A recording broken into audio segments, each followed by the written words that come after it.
All right, so in this video, we're going to fill out our gift certificate for our AD&D policy. Okay, so let's go ahead and fill this out. Okay, so before we fill this out, okay, let's talk about some of the coverages that this policy offers. So your AD&D is covered by your group extended health coverage. Okay, it's also covered by your individual disability coverage. Okay, so your AD&D rider is part of your individual disability coverage. Okay, and you can also find your AD&D rider as part of your supplementary benefits and riders for your life insurance policy. Okay, this could be for your whole life or your universal life policy. Okay, so some of the reasons why you need your AD&D coverage, obviously for accident, okay, and any kind of disability that follows an accident. Okay, talking about accidents, your auto accidents, statistically speaking, approximately 1.19 million people die every year as a result of road traffic crashes. And more than half of those road traffic deaths are amongst road users, including pedestrians, cyclists, and motorcyclists. Okay, so the road traffic crashes, they cost countries around the world about 3% of their gross domestic product, the GDP. And that's the reason why you need your AD&D coverage, because should you come across an unforeseen event where you're injured in an accident, your AD&D coverage comes in handy. Okay, so economic losses caused by traffic collision and lost productivity are at least $10 billion every year. Okay,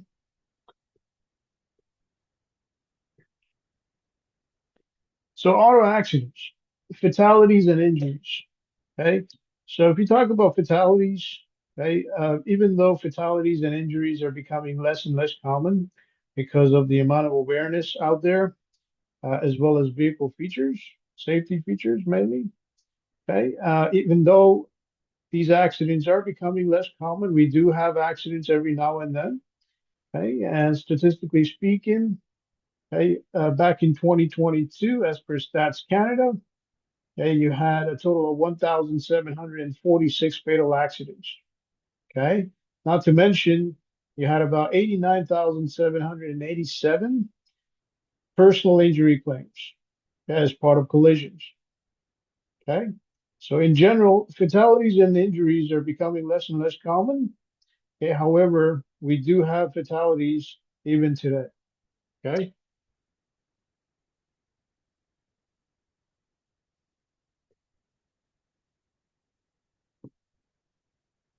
all right. When we talk about fatalities and age group, okay, your fatality is the highest amongst the elderly. All right. So when we talk about elderly, we're talking about anybody over 65. Okay, so 65 years and older. As you can see from the chart, they have the highest mortality expense. Okay, so their mortality rate is the highest. Okay, followed by the age group between 25 and 34. Okay, so you can see you have a total of 323 fatalities for the age group 25 till 34. Okay, serious injuries. Okay, between the age groups 25 to 34, 1,624, which tops the list. And one of the reasons why you might have more serious injuries between that age group is because of lifestyle. Okay, so people um, between the age group of 25 to 34 may live a lifestyle that may cause certain kind of injuries. Okay, and they may also have certain driving habits. Okay, so let's say speeding, okay, because of work or anything else. Okay, uh, driving under influence, so on and so forth.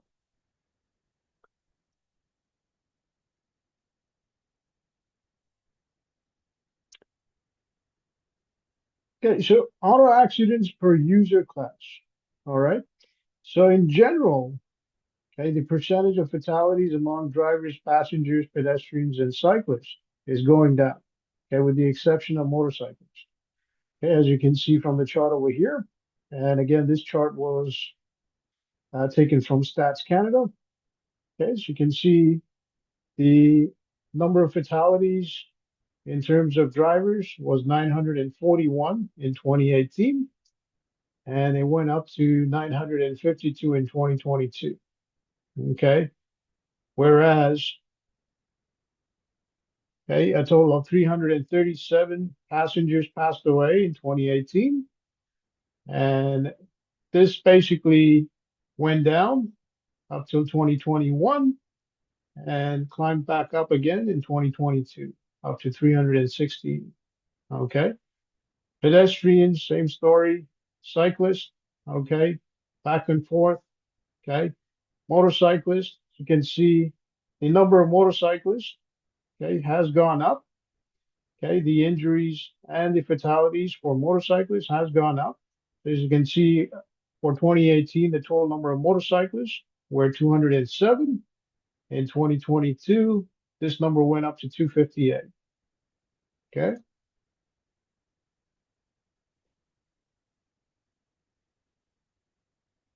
All right.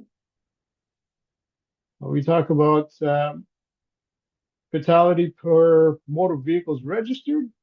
So as you can see, back in 2003, there were 2,707 fatalities.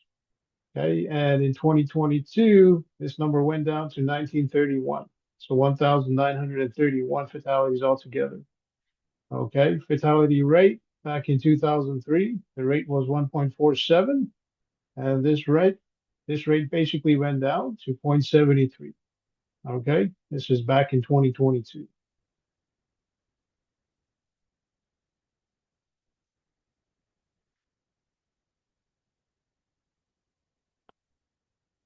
All right. So when it comes to casualty rates, okay, in terms of population, the fatality is highest in PEI. This was back in 2022, followed by Saskatchewan, 8.8, and was the lowest in NWT or Northwest Territories, followed by Nunavut, 2.5. Okay. Yeah, there were approximately 4 casualties in Ontario, okay, 5 in Quebec per 100,000 people. Okay. In terms of population, um, the injury rate, okay, or number of injuries were highest in Manitoba, followed by Saskatchewan, and the lowest reported number of injuries were in Nunavut, followed by NWT. Okay, in terms of fatalities for total distance driven, your fatalities were highest in Nunavut, followed by PEI, and your lowest fatality per total distance driven was in NWT. Okay. In terms of injuries per total distance driven, Newfoundland and Labrador had the highest number of injuries, followed by Nova Scotia. Okay. In terms of fatalities per total number of drivers, okay, it was the highest in PEI, followed by Saskatchewan. Okay. The lower number of fatalities were recorded for NWT, followed by Ontario.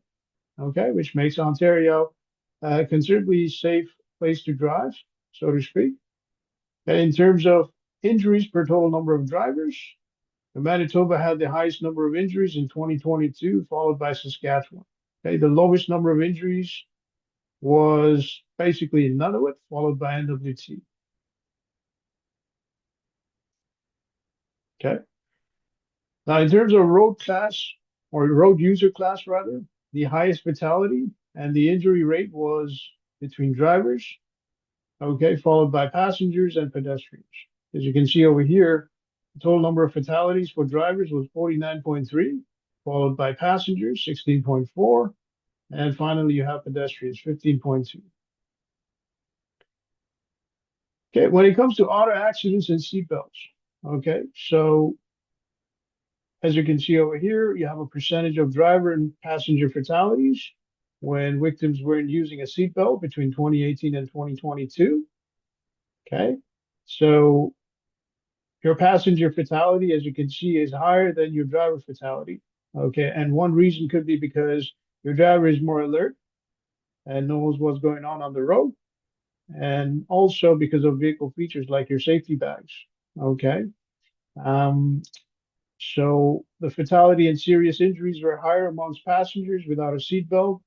In general, drivers are more alert They have vehicle safety features like airbags to cushion their head, and not to mention the type of collision, which plays an important role when it comes to the number of fatalities, okay, for passengers and drivers.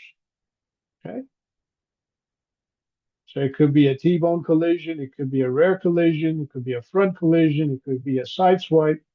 Okay, and all this plays a big role in terms of who gets injured and to what extent. Okay, so auto accidents, urban versus rural. So you can see over here, rural locations had a high number of accidents in general compared to urban locations. And one of the reasons why rural locations might have uh, a higher fatality rate or injury rate would be because of the types of roads, okay, as well as the access to emergency services, okay, whether it's an ambulance, your hospital, okay, or roadside emergency assistance.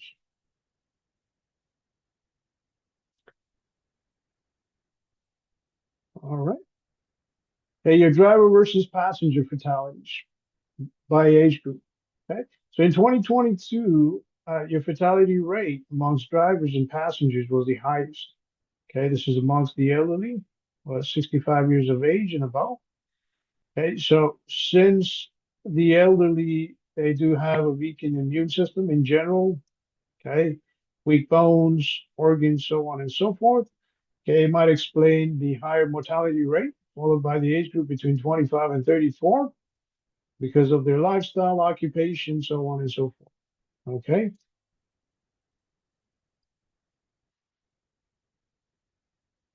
Okay, so drivers by gender and by age. Okay, the fatality rate amongst elderly drivers and passengers is the highest, okay, compared to young drivers. Okay, and that's another reason why they might be in more need of the AD&D coverage that American Income Life offers.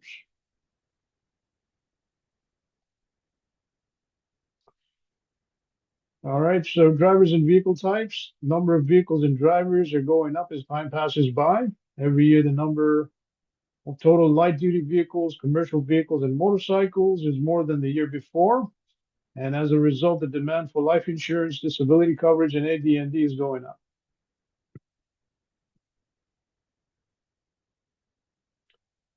Okay, commercial vehicles. Okay, so these are fatalities in commercial vehicles by user type between 2018 and 2022. As you can see, you have a straight truck, a school bus, a urban transit bus, so on and so forth. Okay, now, even though the collision rate in general is going down, okay, the figures are different for the last 2 years, 2021 and 2022. So as you can see, the numbers are going up. Okay, and one of the reasons why the numbers might be going up, possibly because of the number of drivers on the road, as well as the number of vehicles on the road. Okay, so the more drivers on the road, the more vehicles on the road, the higher the probability of an accident. Okay, not to mention the traffic conditions, okay, such as a gridlock, okay, which cost Toronto's economy over $8 billion a year. Okay, so higher traffic density, you've got weather unpredictability. So if the weather is something that changes from time to time because of global warming, okay, it's possible that the driver didn't change his tires, for example, from seasonal to winter tires and went ahead, drove on the road, and eventually got caught up in an accident.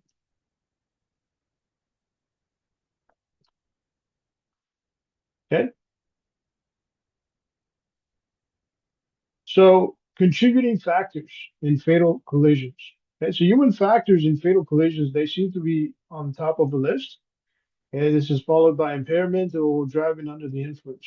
Okay, so some of the factors you have distraction, you have speeding, impaired driving, fatigue, environmental factors, you have vehicle factors, so on and so forth.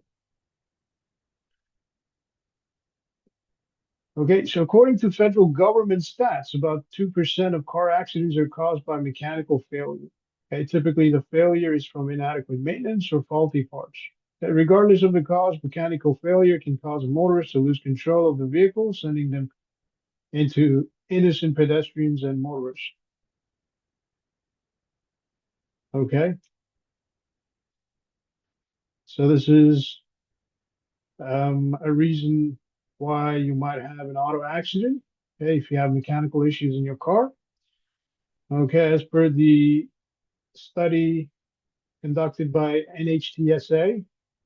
Okay, when tires are underinflated by 25% or more, tires are three times as likely to be cited as critical events in the pre-crash phase. Okay. Also, um, their flyer reported that in 2017, drivers in the US put more than 3.2 million miles on their tires. In that same year, there were 738 people killed in tire-related crashes. Okay. So So brake malfunction is another reason why you might have an auto accident.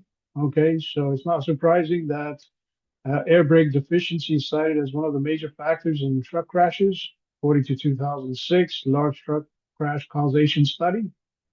In the category of all trucks involved in crash nationwide, a study shows that brake deficiency was cited in 37,000 vehicle crashes. Okay, this compares with crashes resulting from prescription drug use, traveling too fast, weather-related factors, fatigue, aggressive driving, jackknife events, cargo shift, engine, fuel system, or exhaust deficiency, so on and so forth. Okay? So here you have an example of a brake malfunction or a brake failure, which leads to a crash. Okay. So an estimated 22% of collisions involving light vehicles were because of brake-related problems, according to 2015 data from the National Highway Traffic Safety Administration. Okay. All right, distracted driving. This is another reason why you have an accident. Okay, and this happens when your driver is basically distracted from whatever reason. Okay, it could be texting, it could be cell phone, it could be an electronic device, it could be a GPS. It could be eating or drinking. It could be using the GPS, your entertainment system, so on and so forth. Okay, so the risk of collision eventually goes up as the driver's eyes are taken off the road, even for a second. And this is because your distraction impairs performance and reduces basically your awareness. Okay, so according to data from Transport Canada's National Collision Database, distracted driving led to an estimated 22.5% of fatal collision and 25.5% of serious injury collisions in 2021. Okay. Now, cell phone use is a major problem on the highway as well as on your roads. Okay. So cell phone was involved in 12% of car accidents. Okay. There are many causes of driver distraction. Cell phone remains a major obstacle. Okay. So your drivers using cell phones approximately four times more likely to be involved in a crash than drivers not using a cell phone. Okay. Cell phone use while driving leads to 1.6 million crashes every year. Okay, drowsy driving. So drowsiness is another reason why you might have an auto accident, so to speak. So drowsiness is a major cause of road crashes for an average of 20% of all crashes in developed countries, 17% in Australia, 25% in the UK, so on and so forth. Okay. So as per the estimates, 20% of fatal collisions in Canada involve driver fatigue. Okay, and this is um, a statistic from thinkinsure.ca. Okay. All right. So another reason why you might have a car accident is fatigue or drowsiness. Okay. Now this drowsiness is basically because of deprivation. Okay. It could be total or partial sleep loss, extended wake duration, sleep fragmentation, so on and so forth. Okay.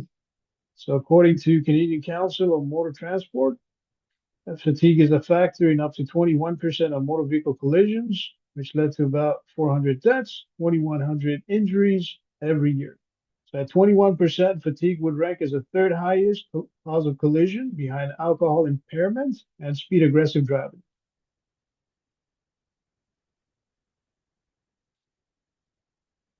Auto accidents. Okay, so Eating and drinking may lead to auto accidents as well. One survey found that 57% of drivers eat while driving.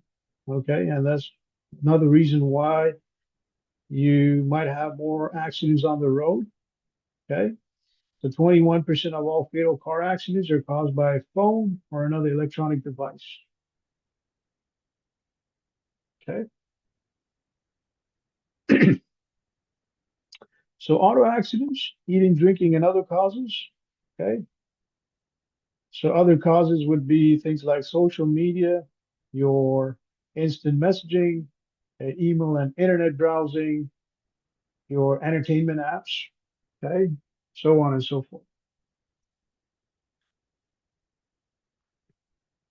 Okay, so impaired driving is another reason why you have car accidents on the road.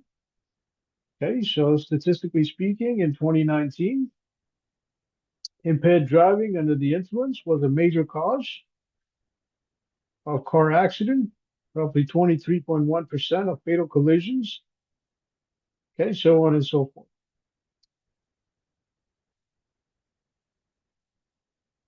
Okay, so speeding is another reason why you have car accidents on the road. So in 2021, your speeding was a factor in 24.7% of fatal collisions.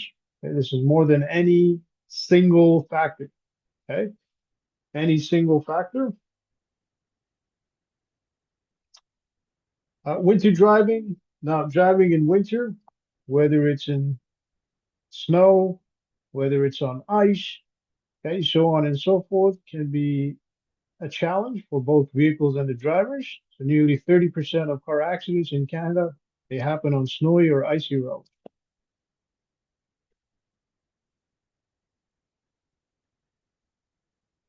Okay, you have weather-related crashes. So weather directly affects drivers' ability to control their vehicles.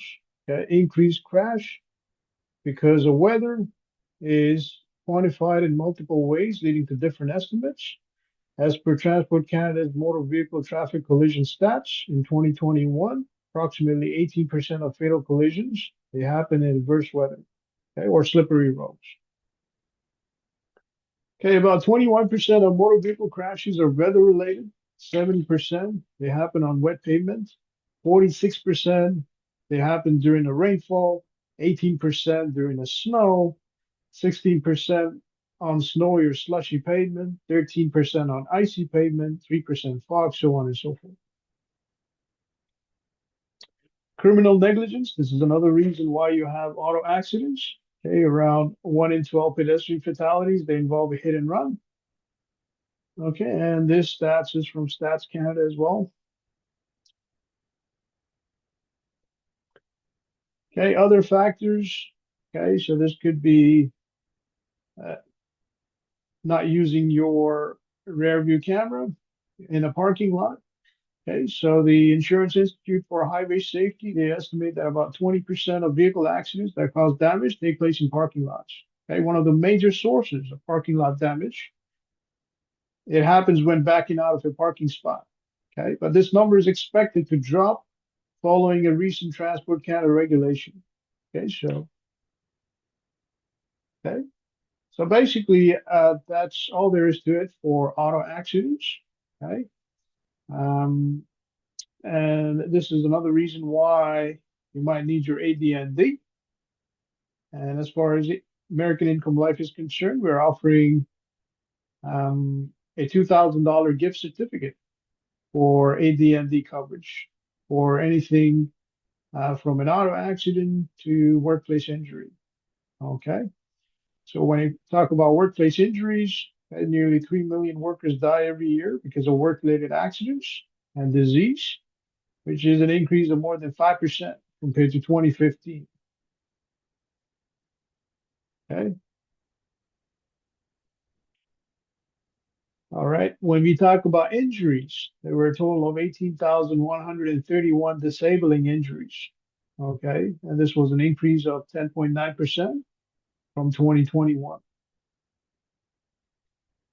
Okay. So in 2003, an estimated 630,000 Canadians, they experienced at least one activity limiting occupational injury, which represents 5% to 2% of employed men and women.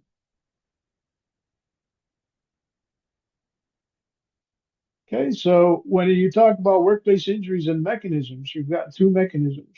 Okay, overexertion or strenuous movements, okay, which accounted for nearly half the occupational injuries. Okay, so on and so forth. Okay. The most frequent type of occupational injury was a sprain or a strain, followed by cuts, then fractures. Okay, sprains or strains were most common among white collar workers. We're looking at people who work in the office, okay, compared with workers overall. Okay, fractures accounted for nearly one-fifth of injuries to primary industry workers, okay, which is basically about um, all the other occupation types. Okay, burns or scalds, they made up 15% of injuries sustained by sales and service workers, okay, which is significantly higher than the proportion of all work injuries, was 6%. Okay, so we talk about occupation risk. Occupation risk does play an important role when it comes to underwriting risk. And the insurance company do look at occupation risk. And when we talk about occupation risk, your blue collar workers, they are at the highest risk. And the reason why is because of the type of work. Okay, so whether it's a day on a construction site or a day in a factory or a warehouse, right? This is something that um, puts them at a higher risk compared to others who work in a more safer environment.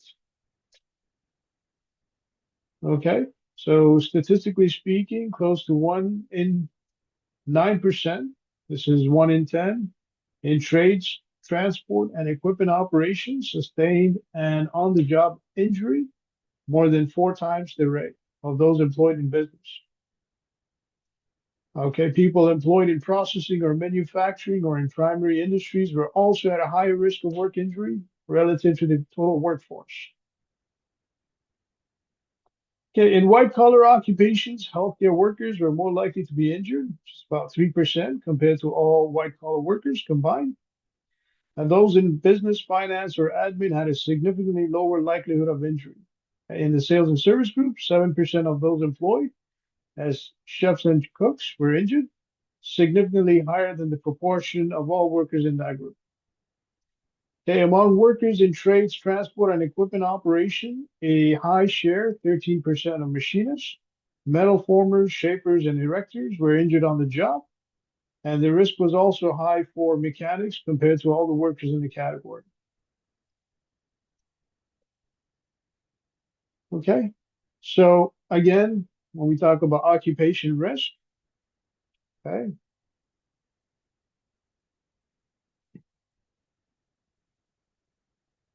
all right. So physical exertion, okay, so the amount of stress, amount of physical stress that you have at work also played an important role when it came to physical injury. Okay,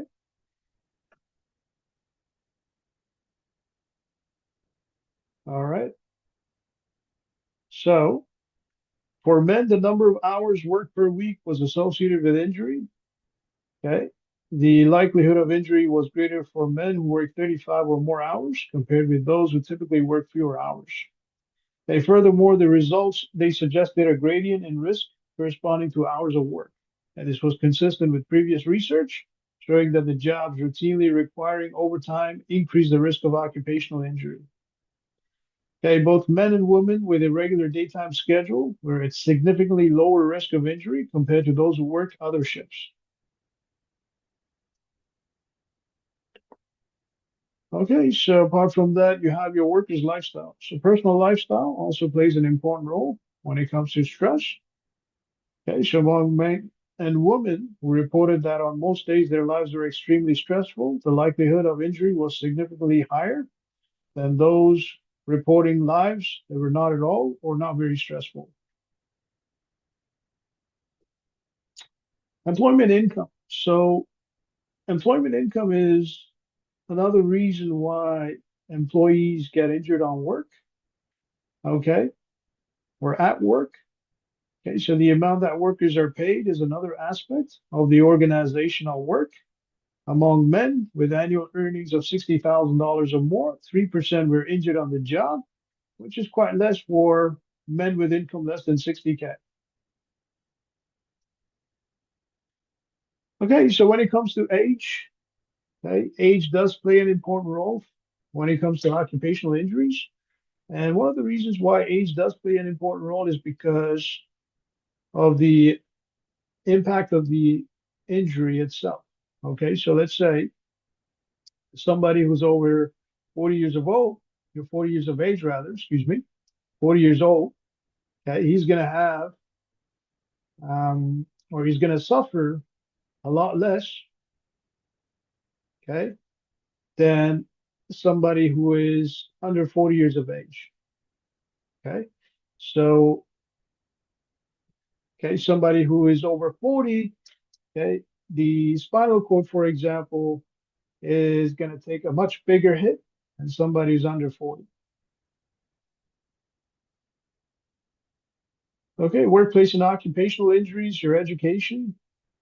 So, workers living in households in which at least one member has been educated beyond secondary graduation were at a lower risk of injury compared to those where nobody had gone beyond secondary completion.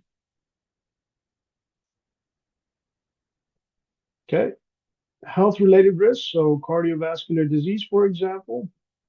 Okay, so if you have a health related risk, if you have a chronic illness like diabetes or heart disease, this could be another reason why you might get injured at work. Okay, and this has to do with symptoms like migraine, arthritis, stomach ulcer, okay, so on and so forth. Okay, substance abuse is another reason why somebody might get injured at work. Okay, so men and women who smoke daily were at a much higher likelihood of injury compared with occasional or non-smokers. All right. Heavy alcohol consumption was also relevant to the likelihood of injury. So men who reported heavy drinking or who had consumed at least 5 drinks per occasion at least once a week, 6.2% were injured at work, which is significantly higher than the corresponding percentage, 4.8%, for those who had consumed one or more drink in the past year. So when it comes to treatment, okay,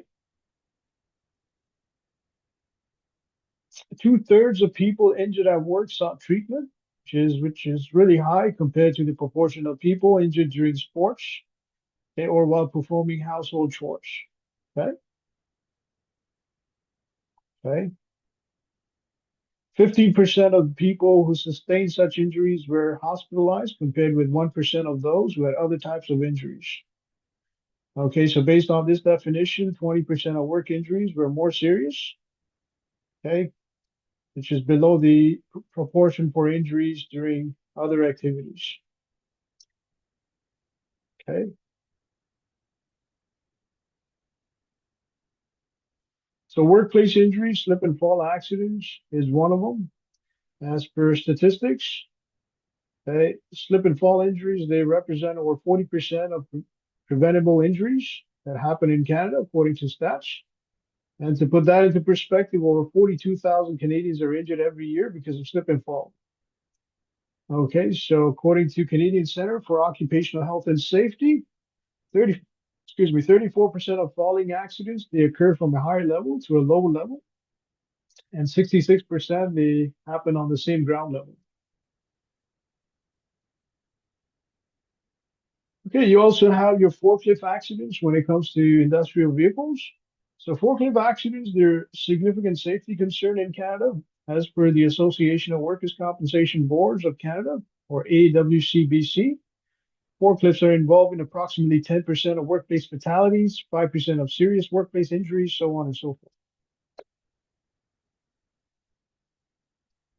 Okay, so workplace injuries, industrial vehicles, so aerial and scissor lift online training can save lives. According to CPWR, around 26 people passed away because of accidents involving aerial lifts. Okay, causes include but not limited to contact with power lines, toppling over, being trapped between lift and the object, falling from the lift, failure to follow guidelines. Okay, now you have a bunch of construction equipment over here. Okay, if not handled properly, they may also lead to an accident or an injury, whether it's a forklift, a bulldozer, okay, um, so on and so forth. Okay, industrial machinery. Okay, so as far as industrial machinery is concerned, the Bureau of Labor and Stats reported 14,000 work-related deaths in 1970. And in contrast, the number of work-related deaths in 2018 was 5,250. Okay, despite the fact that the workforce was double the workforce they had in 1970.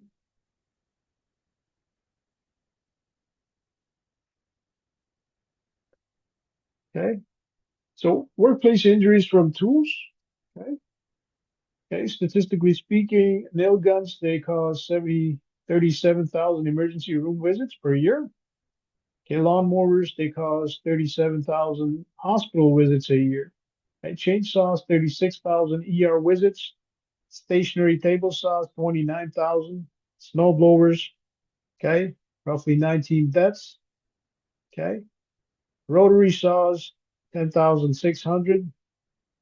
Power drills 5,800, so on and so forth. Okay, so common injuries may be because of electric shock, eye injuries, puncture wounds, crushing injuries, okay, hearing loss, so on and so forth.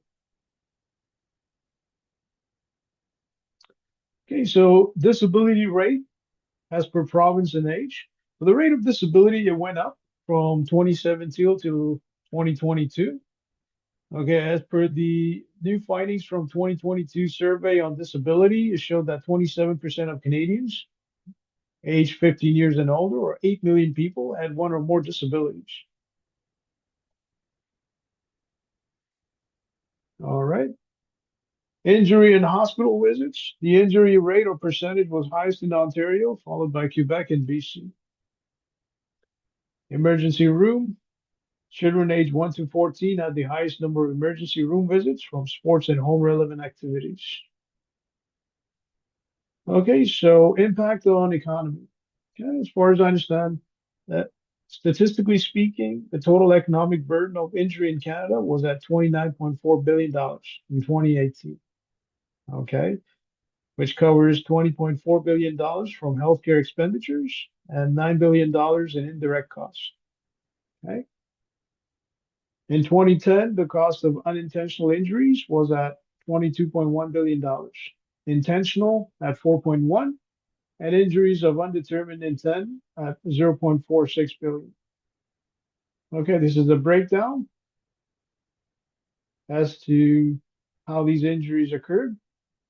Okay, whether from falls, drowning, and other unintentional injuries.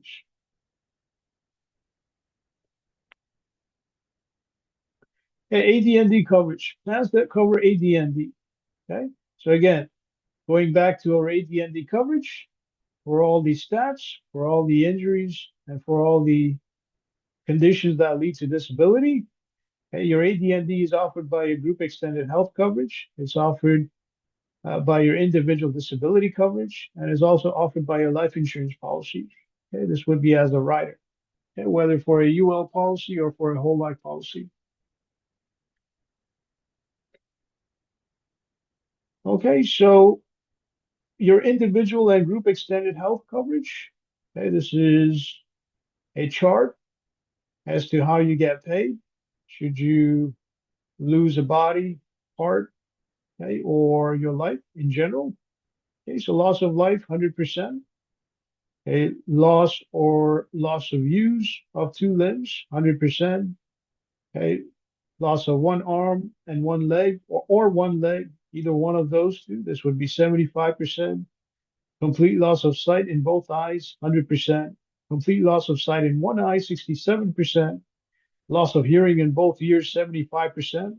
Loss of hearing in one ear, 33%. Loss of speech, about 50%. Okay, now these benefits are paid as a percentage of the insured amount. A loss of life or death benefit is usually 100% of the fixed amount, and your dismemberment is usually lesser of that fixed amount. Okay. Your AD&D rider, so your benefit is over and above the benefits paid for income loss. Okay, death or loss must be within a year of the accident. And some of the exclusions: suicide, self-inflicted wounds, participation in extreme sports, flying other than as a passenger on a commercial airliner. So as you can see over here, this is an allocation made by American Income Life. Okay, this is roughly $5,549.08. This would be for income replacement. Okay, now, should you get an AD&D rider for individual disability coverage, your benefit will be over and above the benefit over here. Okay, so your AD&D rider is also offered as a supplementary benefit as part of your life insurance policy. Okay, and this is usually offered in units, okay, as a multiple of 25 or 10K, for example, or it can also be offered as a multiple of the death benefit. Okay, so usually it's double the death benefit. And that's the reason why it's called the double indemnity rider. All right. So your AT&D rider supplementary benefit payments are lump sum payments or single payments when one loses body parts or function of their body parts in an accident. And your benefit payable are percentage of the death benefit coverage for the base policy, like whole life or universal life. Okay, so your AD&D rider is also offered as part of your group policy. Okay, when offered under a group policy, your sponsor will pay the benefits over and above the regular death benefit if the worker loses his life because of a workplace accident. Okay, your basic AD&D comes as a part of death benefit offered by the group plan with the employer as a sponsor. You also have coverage for kids. Okay, if you have dependents, for example, in some group policies, they offer AD&D coverage to plan members for their spouse and children. Okay, and this is usually paid out as a percentage of their own coverage. Okay, so let's say, for example, if the plan member has 100% of the coverage, let's say their coverage is 200,000, okay, their spouse and their children will get a percentage of that coverage. Okay, so if it's 50%, the spouse will be entitled to $100,000 of that coverage. Okay, so we can now go ahead and fill out our gift certificate. Okay, this is for your AD&D policy.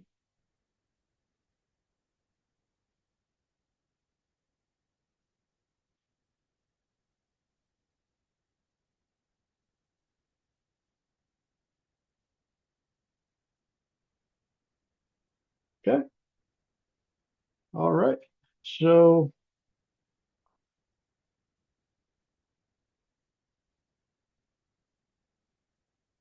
all right. So, as you can see over here, this gift certificate is offered by American Income Life Insurance Company. Okay, and this gives you a coverage of $2,000. Okay, from the day this certificate is delivered by an agent. Okay, so let's say for the name over here, you will type in your name. Okay, let's say this is XYZ, YZZ for this example's sake. Your date of birth, let's say the birthday is about 24th October 1988. Okay, street address, let's say the address is 123 Disability Drive, Vaughan, Ontario. And this is L4L, 4V, whatever the last number is. Okay, city, let's say this is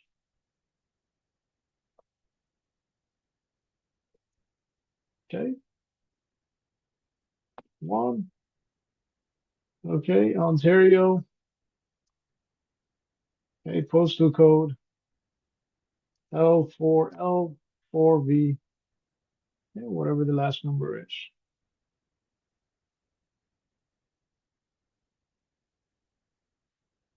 Okay, beneficiary. So this would be the beneficiary of the policy. So let's say this beneficiary is, okay, YZZ. And the relationship of this beneficiary to the policy holder, okay, or the name insured over here.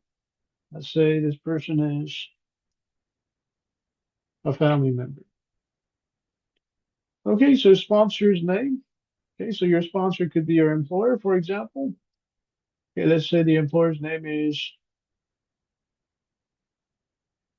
okay, and let's say this person is your employer. Okay, this is for the AD&D and disability coverage. Let's say this is a group policy. Okay, signature of the sponsor. So here we'll go ahead and sign the form.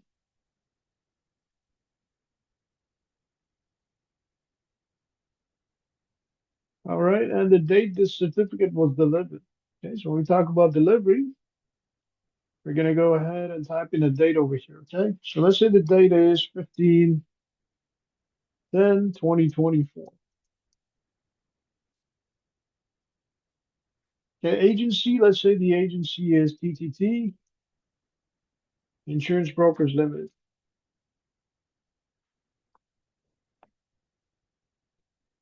Okay, so this would be the agency for your insurance broker. Let's say the agency phone number over here is 905-999-999, whatever the last digit is. Okay, and finally you have your signature at the bottom. So let's say the signature is for the agent himself. Okay, and this is basically how you fill out your gift certificate for your AD&D policy. And again, this is valid for up to a year after the agent delivers this gift certificate. Okay, on behalf of American Income Life, this is Obey. You have yourself a great day.